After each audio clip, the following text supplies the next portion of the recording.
Before the pyramids rose, before Rome or Greece even existed, there was Sumer, a land of mud, reeds, and brilliance. Over 5,000 years ago, the Sumerians built the first cities, invented writing, and turned the chaos of the wild into civilization itself. They mapped the stars, brewed beer, and wrote stories that still echo through time, all from a world made of clay and imagination. If you enjoyed drifting off to forgotten corners of history, a like or subscribe would be incredible.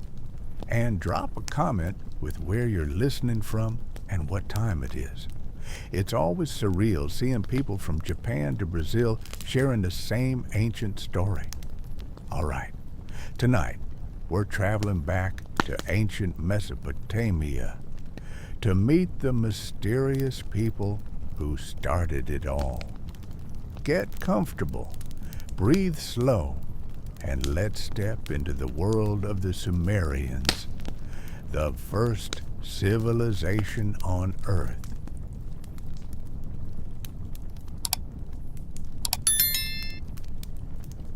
Your eyes open. It's still dark mostly. There's a thin line of grey light seeping through the gaps in the reed walls. Dawn's coming. Not that you need to see it to know. The heat's already building. Even at this hour, the air feels thick, heavy, like breathing through wet cloth. You're lying on a mat woven from reeds. Just reeds. That's it. No mattress, no padding. Just dried plants arranged in a grid pattern that's left their imprint on your back. Every ridge, every knot, you can trace the pattern with your fingers without looking. You've been feeling it pressed into your skin for hours. The mat sits directly on the packed earth floor of your mud brick house. The floor's cool, or it was when you first lay down. By now, your body heat's warmed the spot beneath you. In a few hours, when the sun's really up, this same floor will bake. The whole house will turn into an oven. Temperatures outside will climb past 110, sometimes 120, sometimes higher. But right now, in this brief window before dawn, it's almost bearable. Almost. Your throat's dry. Really dry. That scratchy, sticky feeling where your tongue wants to peel away from the roof of your mouth. When did you last drink? Yesterday afternoon. The water ration from the communal well. Yeah, that was it. Water's complicated in Sumer. You're surrounded by it. The Tigris and Euphrates rivers are right there. But you can't just drink from them, not directly. The water needs to be carried, stored, sometimes boiled. The priests say the gods live in the water. The reality is simpler and grosser. Animals drink from those rivers. People wash in them. Bodies sometimes float downstream from the city's upriver. So you ration, you wait. You drink when the water's been properly collected and settled. Your stomach's doing that thing where it's not quite empty, but definitely not full either. Call it a 3 out of 10 on the hunger scale. Manageable, normal even. Yesterday you had barley porridge for breakfast. Basically barley grains boiled in water until they turned into mush. For the midday meal, a flatbread one and onions, lots of onions. Dinner was more barley this time as a cake with some beans mashed into it.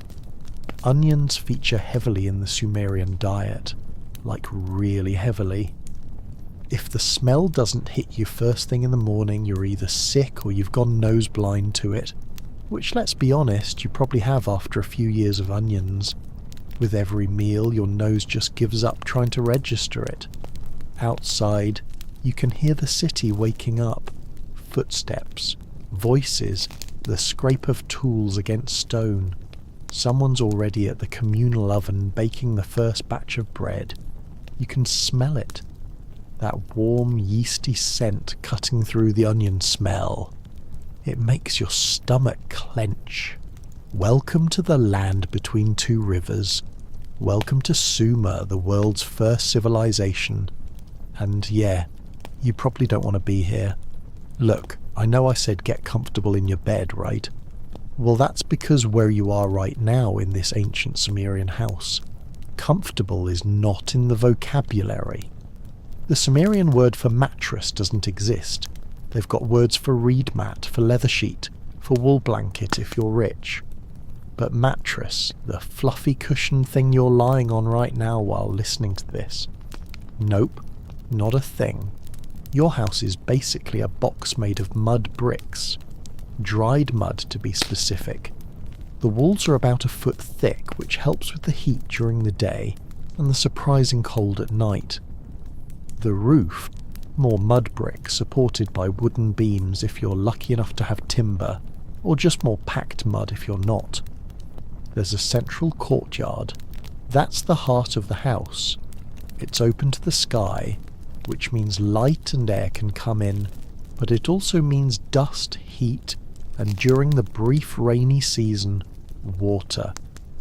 Everything in the house is built around that courtyard. Your sleeping room, the storage room, the kitchen area, they all open onto it. Most of the walls don't have windows, not real ones. Maybe some small openings near the ceiling to let hot air escape, but nothing you'd recognise as a window. Windows are a liability. They let in heat, dust, and more importantly, they let in people you don't want in your house. Thieves, animals, the occasional very determined rat. So, it's dark in here. Even with dawn coming, it's dark. You sit up slowly. Your back makes a series of small popping sounds as your spine realign itself after a night on the reed mat. There's a specific ache between your shoulder blades that never really goes away. It's just there, part of life. Everyone has it. Even the rich people sleeping on their wooden bed frames with woven reed platforms and woolen padding have some version of it, though they'd never admit it. The air smells like dust and smoke and, yes, onions. There's also the underlying scent of the mud bricks themselves, that earthy clay smell that permeates everything. It's in your hair, your clothes, your skin. You could wash every day and it would still be there. Not that you wash every day. Water's too precious for that. In the corner there's a clay jar. Water, your emergency supply. You're supposed to use it sparingly, but right now, with your throat feeling like sun-baked clay itself, sparingly seems negotiable. You reach for it. The clay is cool against your palms. You lift it, tilt it, and let a small amount of water pour into your mouth. Not enough to satisfy, just enough to coat your throat, to give your mouth something to work with. The water tastes like the jar, like minerals and clay and faintly metallic. Better than nothing. Way better than nothing. You set the jar down and stand. Your joints protest.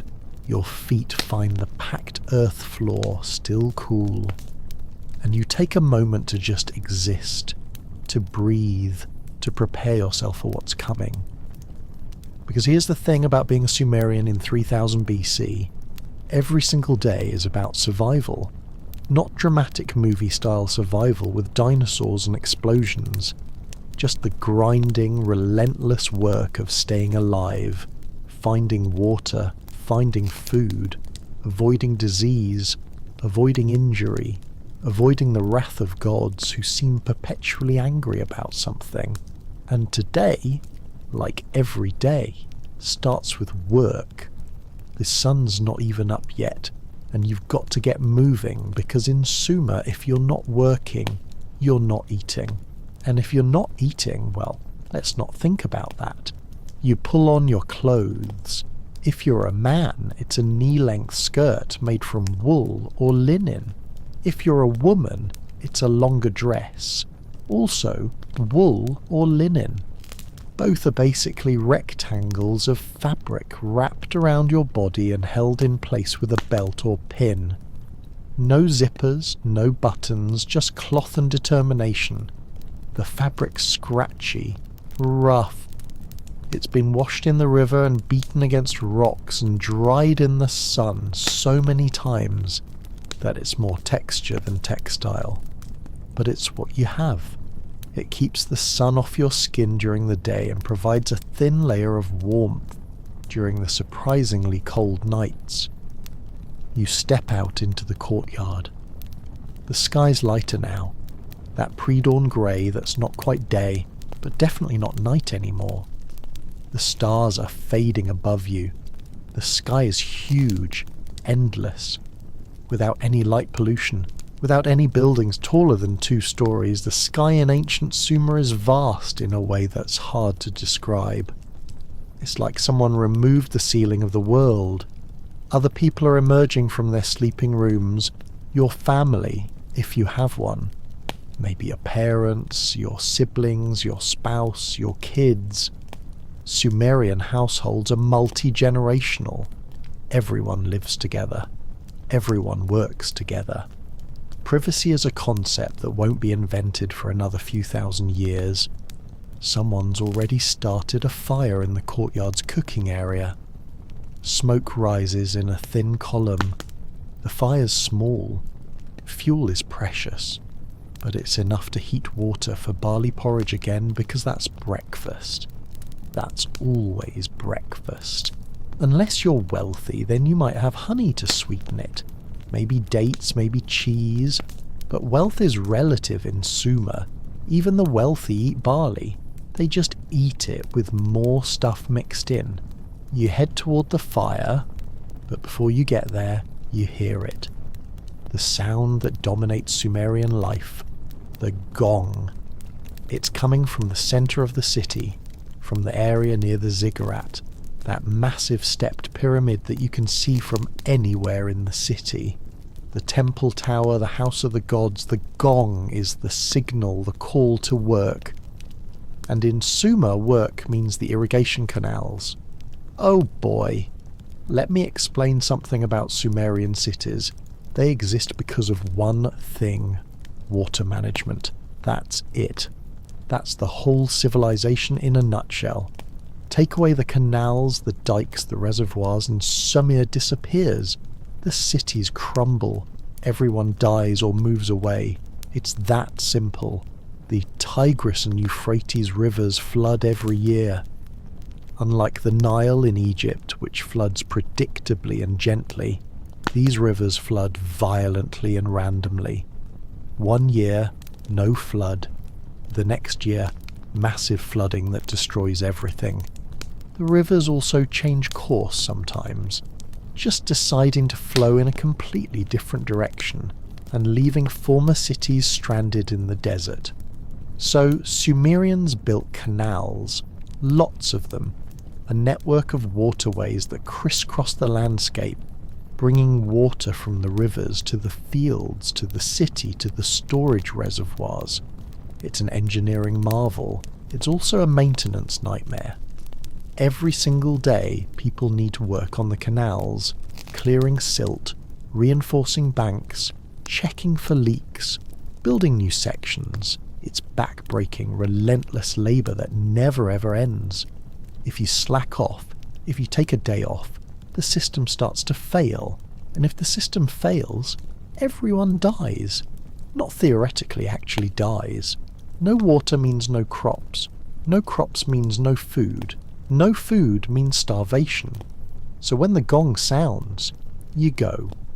You grab a tool, maybe a wooden shovel, maybe a basket for carrying dirt, maybe a hoe for breaking up dried mud, and you head toward the city gates. Other people are doing the same. Hundreds of people, maybe thousands, depending on the size of your city. The streets of Sumer are narrow, maybe 6 feet wide. They're not paved. They're just packed earth, dusty in the dry season, muddy in the brief wet season.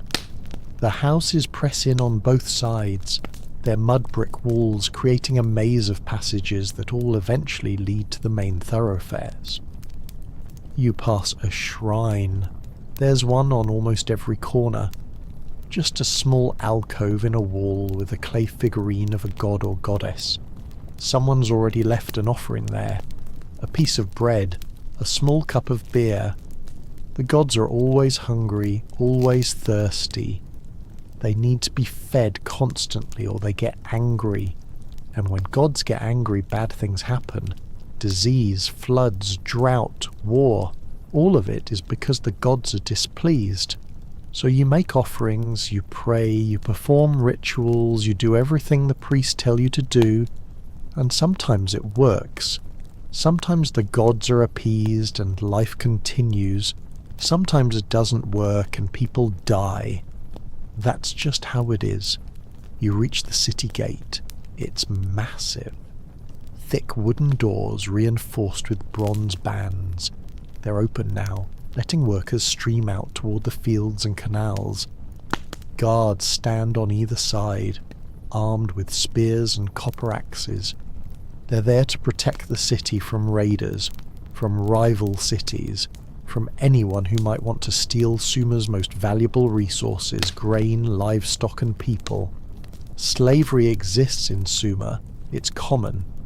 When one city conquers another, the losers become slaves. They're brought back to work the fields, build the buildings, serve in the households of the wealthy. It's brutal. It's also just how things are done. You pass through the gate. The landscape beyond the city walls is a grid of irrigation canals and fields. Green crops, barley, wheat, flax growing in neat rows, date palms providing shade and fruit. Vegetable gardens full of onions, garlic, leeks, cucumbers, lettuce. All of it made possible by water drawn from the rivers through the canal system. And there they are, the canals. Wide channels cut through the earth, some filled with flowing water, others partially dry and needing maintenance. This is where you'll spend your morning. This is where everyone spends their mornings. The overseer is already there, the guy in charge of organising the work crews. He's shouting instructions, pointing at different sections of canal, assigning people to different tasks. He reports to the NC, the political and religious leader of the city. The NC reports to the gods. Everyone reports to someone. That's the hierarchy. That's civilization. You're assigned to a crew working on a section of canal that's been filling up with silt. The water's flowing, but slowly, too slowly. If it gets any slower, the fields beyond won't get enough water. The crops will suffer. People will go hungry. So you dig. The sun's up now, fully up. The heat's building fast. Within an hour, it's already uncomfortable. Within 2 hours, it's genuinely brutal.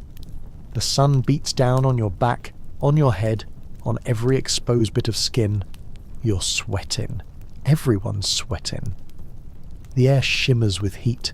You scoop silt from the canal bottom, load it into a basket, carry it to the embankment, dump it, return for more. Scoop, load, carry, dump, return again. And again. The silt's heavy, wet. It clings to your shovel, your hands, your feet, your back aches, your shoulders scream.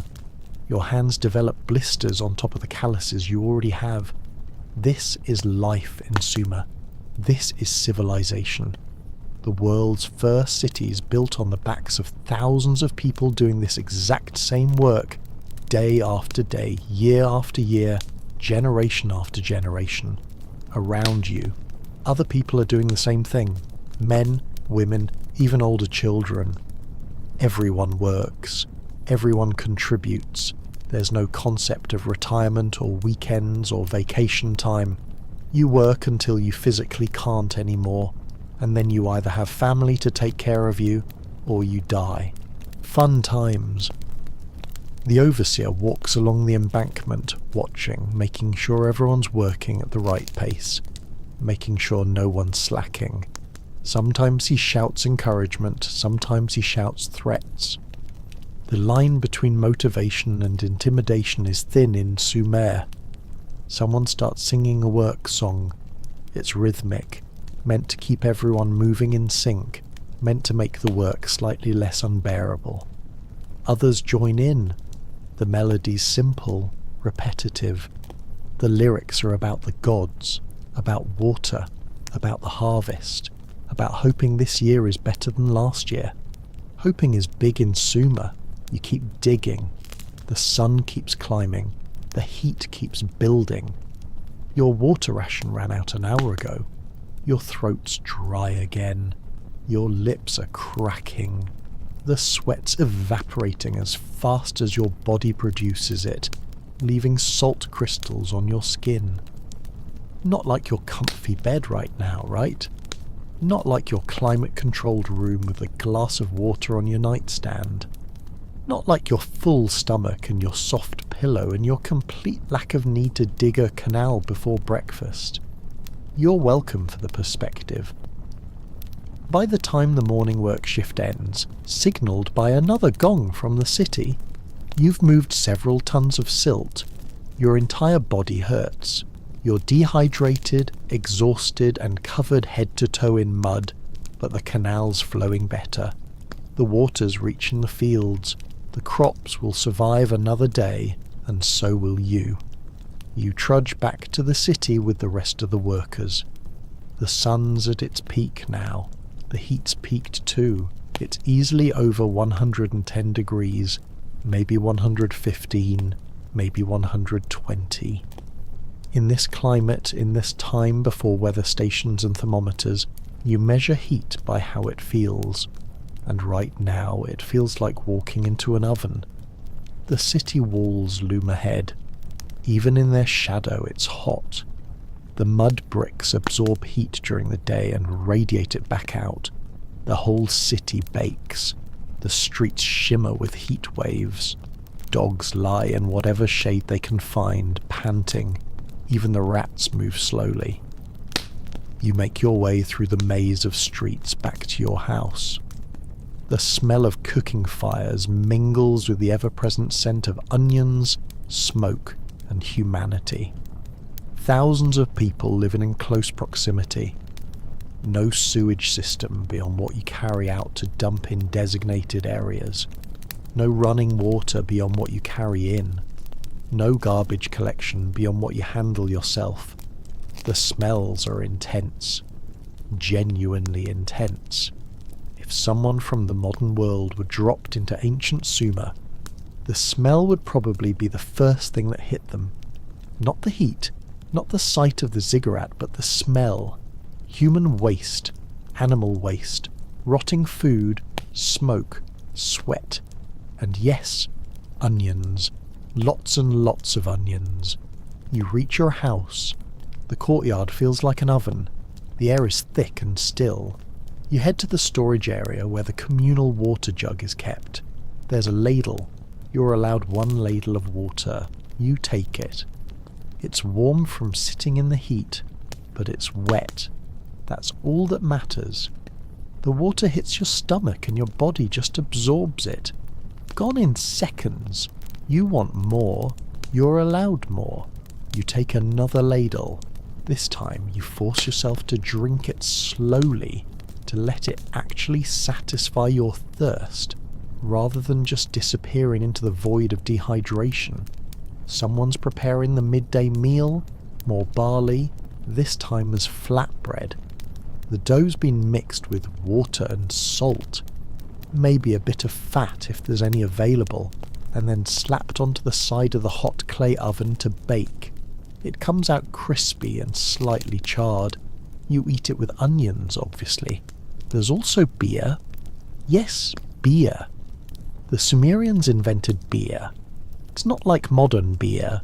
No hops, so it's sweet rather than bitter. Thick, almost porridge-like, because they don't filter it. You drink it through a straw from a large ceramic jar to avoid the chunks. It's nutritious filling and mildly alcoholic. It's also safer than water because the brewing process kills bacteria. So yeah, beer for lunch, beer for dinner, beer most of the time. The goddess Ningi, whose name literally means lady who fills the mouth, is one of the more popular deities. She's the goddess of beer and brewing. People pray to her regularly, make offerings to her. Beer is serious business in Sumer. You sit in the shade of the courtyard, eat your bread, drink your beer through a reed straw, and try to cool down. It's not really working. The shade helps a bit, but the air is still oven hot. Your clothes are soaked with sweat. Your skin sticky with salt and dust. This is the midday rest period. Work in the canals has stopped because it's simply too hot. The wealthy retreat to the inner rooms of their larger houses. The priests perform their rituals inside the cool stone of the ziggurat. Everyone else just tries to survive the heat. Some people sleep. Others do light work, repairing tools, weaving baskets, mending clothes. Children play quiet games in the shade. Life slows down, waiting for the worst of the heat to pass. You lean back against the mud brick wall of your house, the bricks hot against your back, but somehow being still, being in shade, being fed and hydrated, relatively speaking, makes it bearable. Your eyes close. The sounds of the city fade into background noise. For a moment, just a moment, you're not thinking about survival, about canals, about gods, about tomorrow's work. You're just existing. And honestly, in ancient Sumer, that's about as good as it gets. The rest period ends when the heat drops from hell on earth to merely oppressive. You get up, time for afternoon work. Different from the morning canal labour, but work nonetheless. Because again, if you're not working, you're not eating. That's just math. Today you're assigned to the temple complex, the ziggurat, that massive stepped pyramid dominating the city skyline. You can see it from literally anywhere. It's designed that way. The whole point is to be impossible to miss. Let me paint you a picture of what this thing looks like. Imagine a wedding cake. Now make it huge, like football field, huge at the base. Stack smaller and smaller platforms on top of each other. Maybe 5 or 6 levels total. Cover the whole thing in mud brick. Paint some levels white, some black, some red. Put a temple at the very top. Paint it blue to look like the sky. Add stairs running up the sides. Now place it in the dead centre of the city so everyone has to look at it every single day. That's a ziggurat. The one in your city rises about 150 feet into the air. The base covers maybe 3 acres. It took decades to build. Thousands of workers. Millions of mud bricks. It's basically a mountain that humans decided to just make, because the gods lived on mountains far away. And if you can't go to the mountain, you build your own mountain and hope the gods appreciate the effort. Spoiler alert, the gods always need more convincing. You approach the base of the ziggurat. There's a huge courtyard surrounding it, easily the size of 10 modern city blocks. This is where city life happens. Markets, gatherings, public announcements, religious festivals, executions, normal civic stuff. Right now, the courtyard's busy. There's an artist painting a mural on one of the temple's outer walls. A kid races past, probably late for school. Yes, school. The Sumerians invented formal education. Lucky them. A woman's milking a goat near one of the smaller shrines. Someone's weaving a basket from reeds. Life continues in the shadow of the god's house. But here's where it gets interesting. The ziggurat isn't just a religious building. It's the centre of everything. Economics, politics, law, healthcare, education. The priests who run the temple complex basically run the entire city. They control the grain stores. They organise the irrigation work. They settle disputes. They diagnose illnesses. They keep records of everything, and I mean everything. The Sumerians are obsessed with writing stuff down. They invented writing specifically to keep track of temple accounts. Who donated what grain? Who owes temple taxes? Who got how much beer ration? It's all recorded on clay tablets in uniform script. Thousands and thousands of tablets. Some of these ancient accountants were tracking every single sheep, every bag of barley, every jar of oil. It's basically ancient middle management, but with more gods and fewer staplers. The priests are everywhere in the courtyard. You can spot them by their clothes, fancier than yours. Cleaner, definitely cleaner, made from better fabric. They wear these distinctive fringed garments, kind of like shawls. Some have their heads shaved, some have elaborate hairstyles. All of them have this air of authority because they speak for the gods. And the gods, they're not exactly chill. Okay, let's talk about the Sumerian pantheon. Strap in because this is wild. The Sumerians have over 3,000 gods and goddesses. 3,000. There are gods for everything. God of the sky, god of water, god of air, goddess of love, goddess of war. Sometimes these are the same goddess because apparently love and war go together. God of beer, goddess of grain, god of that specific canal over there, goddess of this particular tree. It's excessive.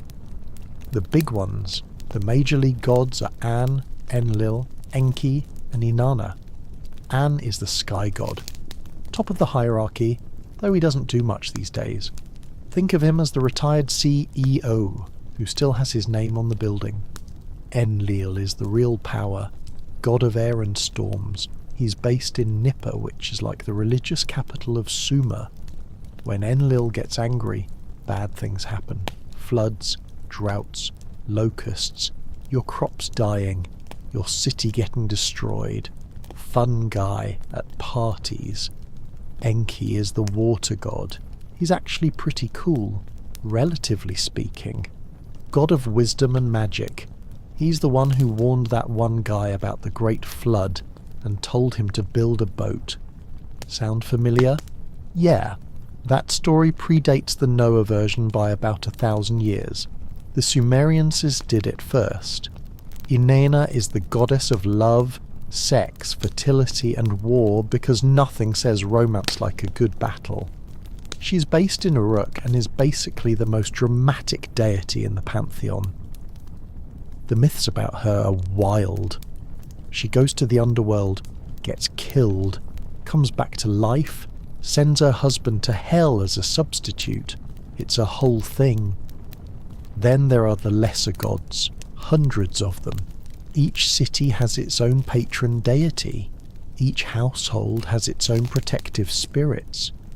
You're supposed to pray to all of them, make offerings to all of them, keep all of them happy all of the time, which is, let's be honest, exhausting and impossible. But you try anyway because the alternative is divine punishment, and that's not theoretical. When bad things happen, and bad things happen constantly, it's because you or someone in your city angered a god. Drought. You didn't sacrifice enough sheep. Flood. Someone committed a sin, and the gods are collectively punishing everyone. Disease. The gods sent demons to afflict you. Everything is the gods' fault. Or rather, everything is your fault for not pleasing the gods properly. It's a system that keeps the priests very, very powerful. You reach your assigned work area near the base of the ziggurat. Your job today is helping to transport offerings from the courtyard up to the temple at the top. People bring offerings all day every day. Food, drink, woven cloth, tools, sometimes animals. All of it goes to the gods, which really means it goes to the priests who consume it on behalf of the gods, because, the gods can't actually eat solid food. Convenient. The stairs up the ziggurat are steep. Really steep. Each platform has its own staircase connecting to the next level. You're carrying a large basket of bread. Someone behind you is carrying a jar of beer. Someone else has a live chicken which is not happy about being carried up a giant pyramid in a 110-degree heat. Can't say I blame the chicken. Each level of the ziggurats serves a different function. The lower levels have storage rooms, administrative offices, and smaller shrines. The middle levels have priests' quarters and ritual preparation areas. The top level, the one you're climbing toward, has the main temple. Only the high priest or priestess gets to go into that top temple. Everyone else stops at the platform just below. That's where you'll leave the offerings, where the priest will collect them, perform the necessary rituals, and then take them inside to feed the gods. You reach the top platform. The view is stunning. From up here, you can see the entire city spread out below. The grid of streets, the houses packed together, the city walls forming a protective circle. Beyond the walls, the green fields and the network of irrigation canals cutting through the brown landscape. Beyond that, the rivers winding their way south toward the Persian Gulf. You can also see other cities in the distance, just smudges on the horizon, but they're there. Other Sumerian city-states. Kish to the north, Uruk to the south, Lagash to the east. All of them built on the same model. Ziggurat in the centre, city around it, farmland beyond, canals everywhere. All of them competing for the same resources, the same water, the same land, the same trade routes. All of them sometimes at war with each other, but we'll get to that later. You set down the basket of bread in the designated area and head back down. Up and down, up and down. Each trip you're carrying something different. Dates, figs, barley, grain, oil, wine. If someone wealthy donated it, the temple accumulates massive quantities of stuff. They have to. They employ hundreds of people. Priests, administrators, scribes, craftsmen, servants, guards. All of them need to be fed. The temple is essentially a corporation. A very powerful, very wealthy corporation that also happens to commune with divine entities. On one of your trips down, you pass a group of student scribes sitting in the shade of the second platform. They're practicing their cuneiform on clay tablets. A teacher walks among them, correcting their work, occasionally smacking someone on the back of the head when they mess up. Sumerian education is not gentle. These kids, all boys from elite families, spend years learning to read and write. They memorize thousands of cuneiform signs. They practice writing on cheap clay tablets that can be smoothed over and reused. They learn mathematics, astronomy, religious texts, legal codes. It's brutal. There's this ancient text, basically a student's complaint letter, where he lists all the times he got beaten in a single day for being late, for talking in class, for getting his writing wrong, for his handwriting being messy. The kid then asks his father to invite the headmaster over for dinner, gives the teacher gifts, and suddenly his writing is praised, and he's told he'll be a great scribe one day. First recorded case of apple polishing in human history. The teacher's walking past and he glances at you, not in a friendly way, more like the way you'd glance at a piece of furniture. You're not in his social class, you're labour. He's educated elite. The distance between you and him is enormous. Sumer has a clear social hierarchy. At the top, the NCI and his family. The NCI is the political and religious leader. His name literally means the one who divides the temple land because all land belongs to the gods and the NC manages it on their behalf. Just below the NC are the priests. They're the educated class. They can read and write. They understand astronomy and mathematics. They know the rituals. They interpret omens. They're also the doctors, by the way. When you get sick, you go to a priest. He'll diagnose you by examining your symptoms, maybe by reading signs from animal entrails, and then prescribe either herbal remedies or magical incantations, or both, usually both. Below the priests are the merchants and craftsmen, people with specialised skills, potters, metal workers, weavers, jewellers. They're not wealthy, but they're comfortable. They own their workshops. They can afford decent houses. Then there are the farmers and labourers. That's you. That's most people. You work the land, maintain the canals, build the buildings, do the physical labour that keeps the city running. You get paid in rations, beer, bread, barley, sometimes dates or fish, just enough to survive. At the bottom are the slaves, people captured in war, criminals, or people who sold themselves into slavery to pay off debts. They have no rights. They're property. They work the worst jobs for no pay beyond basic food and shelter.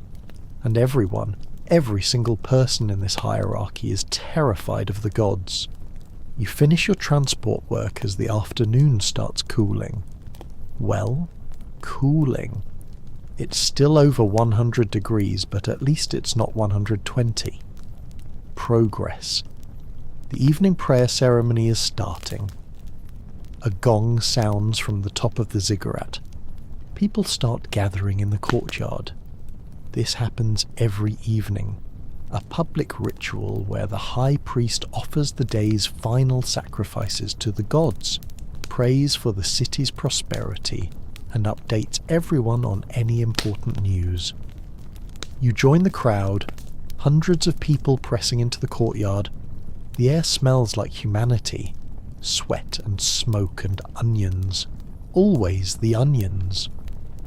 The high priest appears on the top platform of the ziggurat. He's wearing his ceremonial robes, elaborate things with gold thread and precious stones. He raises his arms. The crowd quiets. He chants something in what might be an older form of Sumerian. You don't understand all the words, but you get the general idea. He's asking Enlil to bless the city, to provide water for the crops, to protect against enemies, to keep disease away, to make the harvest good, the usual requests. He sacrifices a lamb. Someone hands it to him. He performs the ritual, and the lamb becomes an offering to the gods. Its meat will be consumed by the priests who will eat it on behalf of the gods, because that's how offerings work. Then he makes an announcement. The NC has declared that a new section of canal needs to be built. Work will begin next week.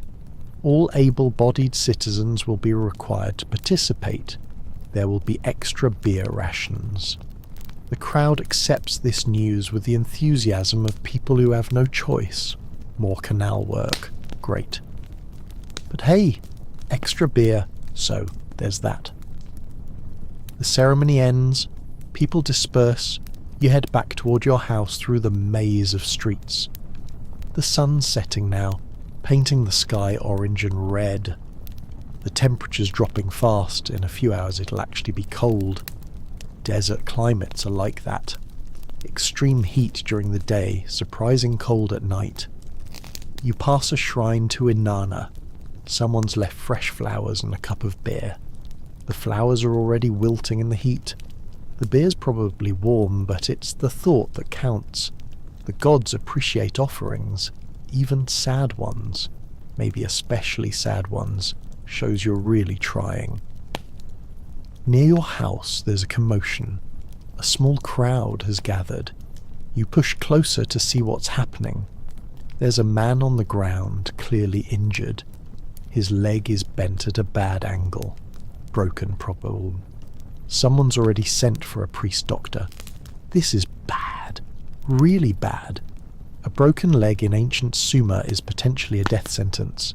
If it heals wrong, you can't work. If you can't work, you can't eat. If infection sets in, which it often does, you die. The priest doctor arrives. He's carrying a bag of supplies. He examines the leg. makes some pronouncements about which god is responsible for the injury and why, then starts setting the bone. No anesthesia, no painkillers beyond maybe some beer. The man screams. Several people have to hold him down. The priest splints the leg with wooden sticks and cloth strips. He chants an incantation to drive away the demons causing the pain. He applies some kind of paste made from herbs and animal fat. Then he gives instructions to the man's family about care and feeding and prayer. The man might live, he might not. It's in the god's hands now, which is what the priest says. Everything is always in the god's hands. You continue home. Your family's preparing dinner. More barley. This time as a thick soup with lentils and onions. There's also fish. Fresh fish from the river grilled over the fire. This is actually pretty good by Sumerian standards. Protein is protein. You eat sitting in the courtyard. The stars are coming out without any artificial light. They're brilliant. The Milky Way is visible as a glowing band across the sky. The Sumerians have been studying these stars for generations. They've mapped constellations, they've tracked planetary movements.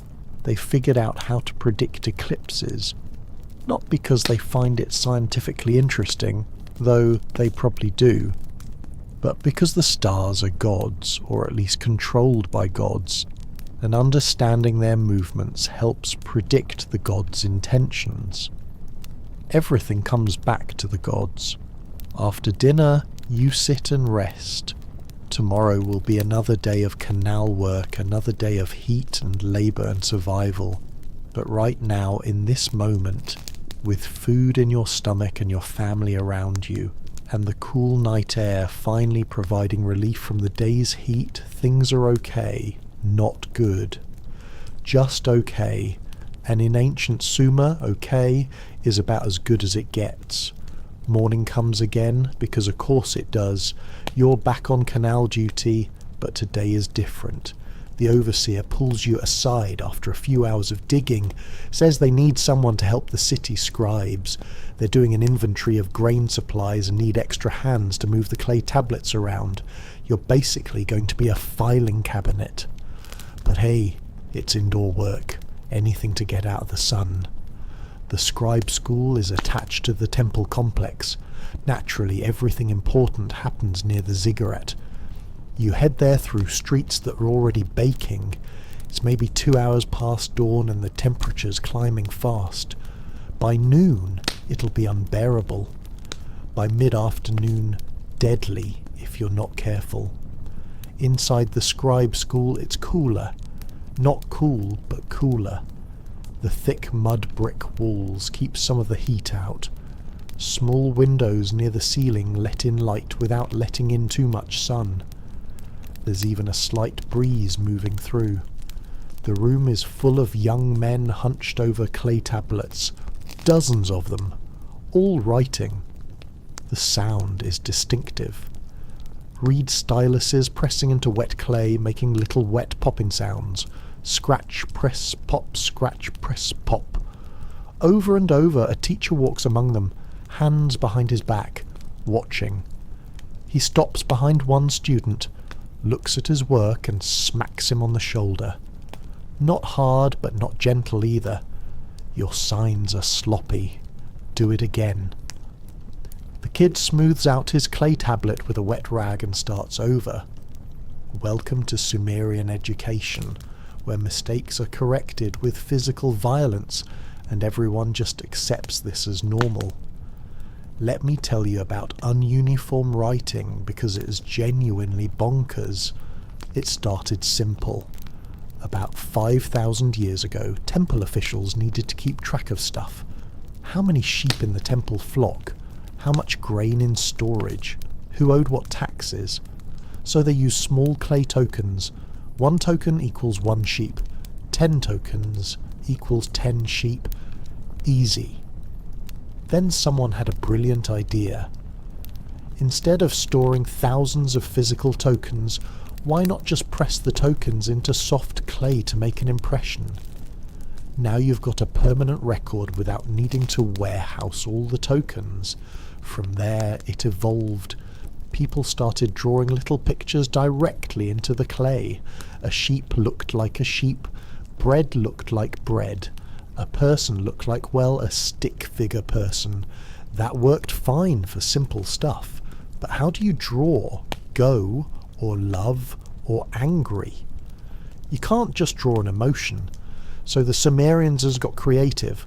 A picture of a foot meant foot, sure, but it could also mean walk, run, stand, go, movement. The same symbol could mean different things depending on context. Then they made the real leap. The symbols started representing sounds instead of just things. In Sumerian, the word T means both arrow and life. So the symbol for arrow could be used anywhere. The sound T appeared regardless of what the actual word meant. Boom. Phonetic writing system. This meant you could write anything. Full sentences with grammar, tone, emotion, stories, laws, shopping lists, angry letters to your lazy brother, poetry, medical prescriptions. Literally, anything that could be spoken could now be written. The script looks like little wedge-shaped marks pressed into clay. That's why we call it cuneiform, from the Latin cunis, meaning wedge. The scribes use a reed stylus, cut at an angle, and press it into wet clay tablets. Here's the thing though. There are about 2,000 different cuneiform signs. 2,000. Sleep now. Let yourself sink deeper into that perfect relaxation. Your eyelids are heavy. So heavy it would take too much effort to open them now. Your limbs feel pleasantly weighted, impossible to move even if you wanted to, which you don't. You just want to drift all the way down into deep, restful sleep. That's it. Just let go completely. The day is done. The work is finished. Nothing more required of you now except to rest, to renew, to dream perhaps of different possibilities, different worlds. But for now, just sleep deep and peaceful, easy and calm. Sleep now. Sleep well. Drifting deeper with each breath down and down into perfect, complete rest.